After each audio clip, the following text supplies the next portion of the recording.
규례와 법도, 규례와 법도라는 제목으로 하나님의 말씀을 증거하도록 하겠습니다.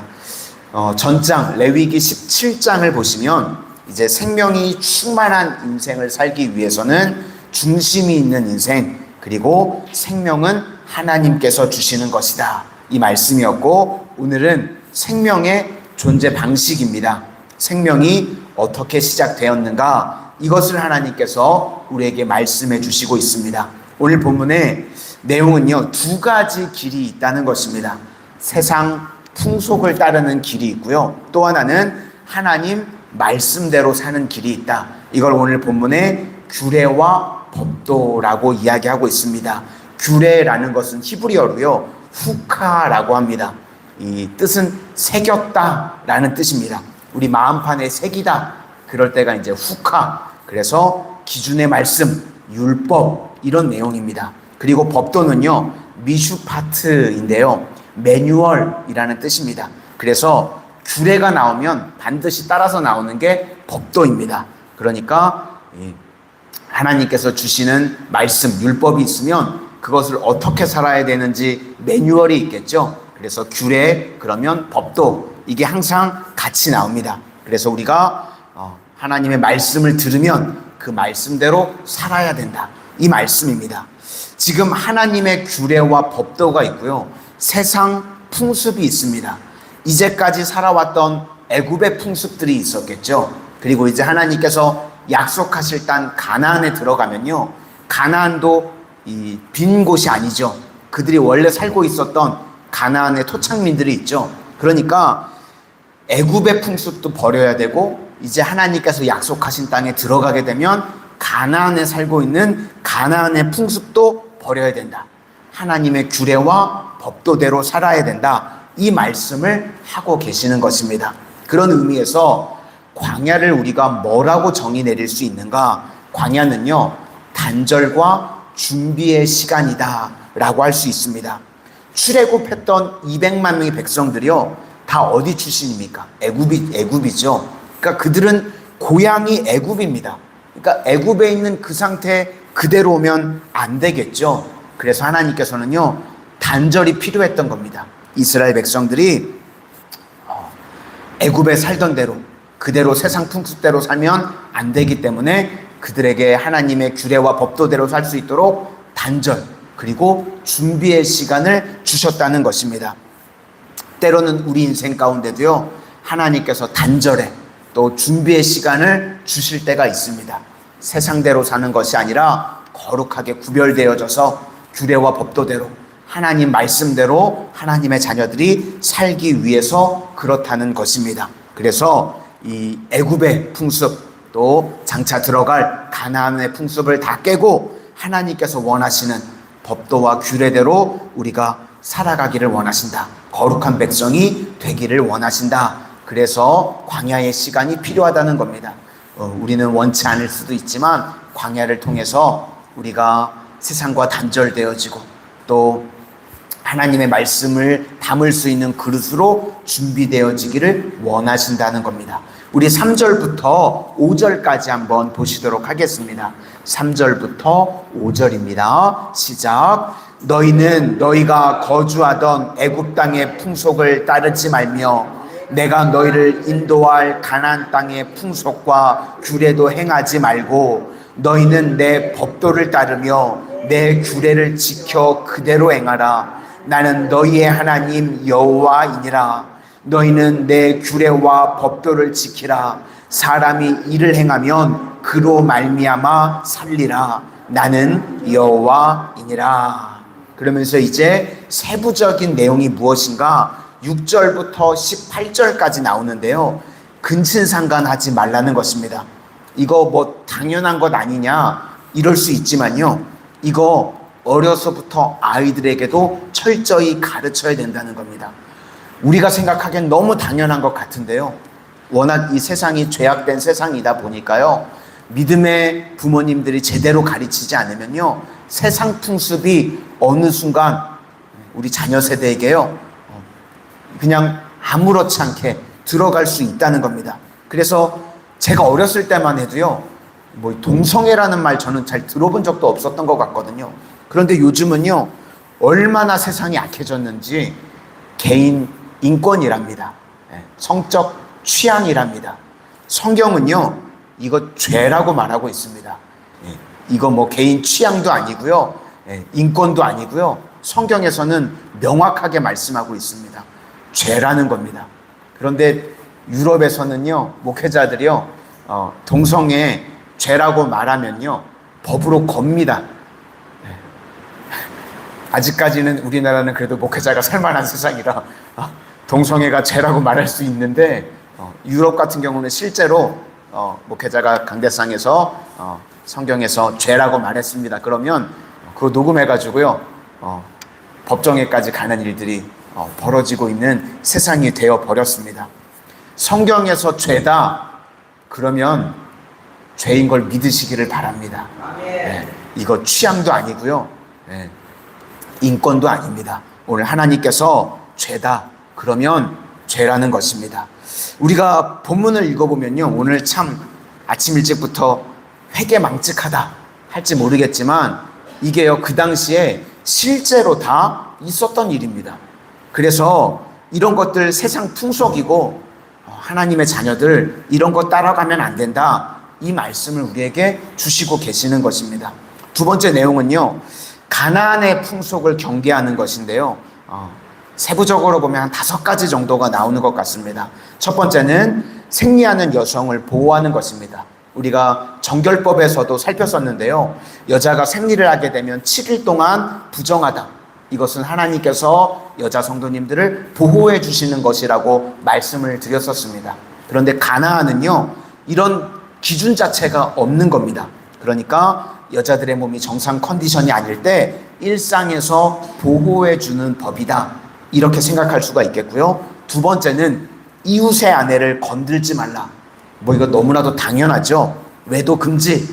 근데 이 가나안에 대한 풍속은요, 너무나 그냥 아무렇지 않게 이런 일들이 벌어졌었던 것 같습니다. 그래서 우리는요, 거룩한 인생을 살아야 된다는 겁니다. 하나님의 자녀들은 세상 풍습대로, 세상이 가는 대로 사는 것이 아니라 세상을 거스를 줄 알고 하나님이 말씀을 붙들고 말씀이 죄다 그러면 목숨같이 여기고 살아가는 모습이 있어야 된다는 것입니다. 19절과 20절을 한번 보시겠습니다.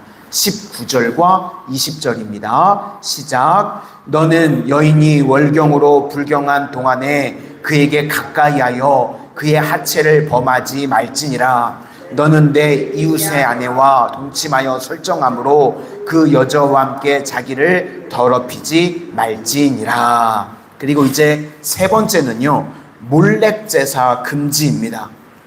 이 몰렉제사라는 건 뭐냐면요, 자기 자녀를 불에 태워서 죽여서 드리는 제사였습니다. 왜 이런 일들이 벌어지는가? 이 모압이나 암몬에서 했던 우상숭배가요, 다 뭐랑 연결이 돼 있냐면 음란과 연결이 돼 있었습니다. 이 몰렉제사를 드리는데 여사제가 있는데, 그 당시에 사람들은요, 이 여사제와의 부정한 관계를 하는 것을 하나님 앞에 예배 드리는 것으로 생각했습니다. 그러니까 쾌락 따라가는 거죠. 그러니까 이렇게 여사제와의 부정한 관계를 통해서 뜻하지 않은 자녀가 생기게 되겠죠. 아이가, 내가 원치 않는 아이가 생기면 그거 뭐 키울 수도 없고, 그죠? 또 그냥 내비두면 이후에 이제 뭐 재산 분배라든지 이런 말도 안 되는 또 문제가 생기게 되니까 이걸 법적으로 아이를 죽이는 거예요. 악하죠. 몰렉 제사라는 걸 만들어 가지고요, 자녀를 불에 태워 드리는 일을 행했습니다. 원치 않는 아이가 태어난 걸 법적으로 아무렇지 않게 죽이는. 요즘으로 하면 제일 비슷한 게 뭐가 있을까? 낙태가 가장 비슷하지 않은가, 이런 생각이 듭니다. 여기서 우리에게 보여주는 메시지가 무엇이냐면 성적 쾌락이 전부인 양 살지 말라는 것입니다. 이 땅을 살아가는 동안 우리 인생이요, 우리는 쾌락이 전부가 쾌락이 다가 아니라는 것입니다. 고린도전서 10장 31절 말씀에 너희는 먹든지 마시든지 무엇을 하든지 다 하나님의 영광을 위하여 하라. 가나안 풍습은요, 지금 요즘도 똑같죠. 세상 풍습은요, 먹든지 마시든지 무슨 일을 하든지 쾌락을 위해서 하라는 겁니다. 세상 풍조가 지금도 그렇죠. 계속 이거 부추깁니다. 쾌락을 위해서, 기쁨을 위해서 그렇게 살라는 겁니다. 그런데 우리 믿음의 백성들에게요, 너희들을 들어갈 가나안 땅, 그 세상, 그렇게 세상 풍조대로 살아가면 안 되고 이거 다 제거해야 된다.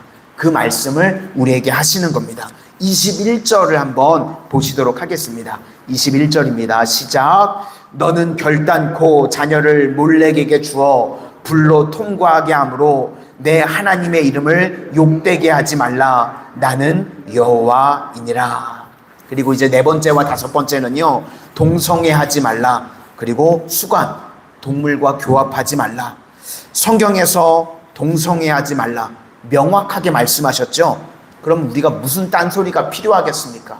그렇죠. 안타깝게 또 감리교 안에서 우리 감리교 목회자 중에 한 명이요, 동성애를 찬성하는 일이 막 뉴스에 나오기도 하고 안타까운 일들이 벌어지고 있습니다. 성경은요, 명확하게 말씀하십니다. 동성애 죄라는 겁니다. 더 이상 할 말이 없죠. 성경에서 죄라고 그러면 죄인 줄로 믿으시기를 바랍니다. 이게 다 가나안 풍습이라는 것입니다. 22절과 23절 보시도록 하겠습니다. 22절과 23절입니다. 시작.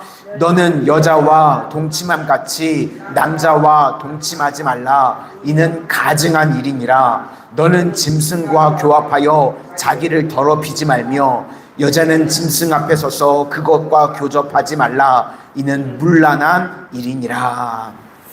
우리 인간은요, 모두가 연약하기 때문에요, 때로는 무너질 수도 있고 죄를 지을 수도 있습니다. 그런데 중요한 게 무엇이냐? 이런 기준 자체를 부정하면 안 된다는 겁니다. 하나님께서 우리에게 주신 기준이 있죠. 그러면 내가 때로는 연약해서 넘어지고 죄를 짓고 잘못할 수 있습니다. 그런데 기준이 있으면요, 돌아올 가능성이 있죠. 그런데 이런 동성애를 옹호하거나 뭐 이런 수간을 옹호한다 그러면요, 돌아올 가능성이 없는 겁니다. 그렇죠? 마귀는요, 이런 기준 자체를 부정하게 만듭니다. 그게 바로 가나안이라는 것입니다. 그래서 하나님께서는 이런 기준을, 이런 잘못된 기준을 가지고 살아가는 가나안, 하나님께서 진멸해버리라, 이 말씀을 하고 계시는 것입니다.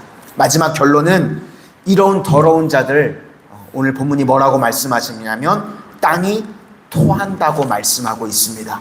그러므로 우리 믿음의 사람들은요, 깨끗함이 힘이고요, 깨끗함이 아름다움인 줄로 믿습니다. 그래서 우리 믿음의 사람들이 가는 곳마다 토하는 땅이 아니라요, 땅을 회복시키는 하나님의 거룩한 존재가 되어야 할 줄로 믿습니다. 세상 풍습대로 살아가면요, 결국은 다 망하게 됩니다. 쾌락 따라가는 거거든요. 결국은 다 망하게 됩니다. 우리는요, 하나님께서 주신 기준이 있죠. 규례와 법도를 가지고 말씀대로 깨끗함으로 날마다 승리하며 살아가는 하나님의 거룩한 백성들이 다 되시기를 주님의 이름으로 축원을 드립니다. 기도하겠습니다. 은혜의 주님, 오늘 말씀을 통해서 우리가 살아가는 동안 두 가지의 길이 있음을 우리가 기억합니다. 세상 풍습대로 살아가는 길이 있고 하나님께서 주신 규례와 법도대로 살아가는 길이 있음을 우리가 다시금 기억합니다. 세상 풍습대로 내 쾌락대로 살아가는, 세상이 토하는 인생이 아니라 하나님 말씀대로 살아가게 하여 주셔서 저희들 세상과 구별된 거룩한 인생으로 세상을 회복시키는 하나님의 복된 자녀들 다 되게 하여 주시옵소서. 예수님 이름으로 기도드립니다. 아멘.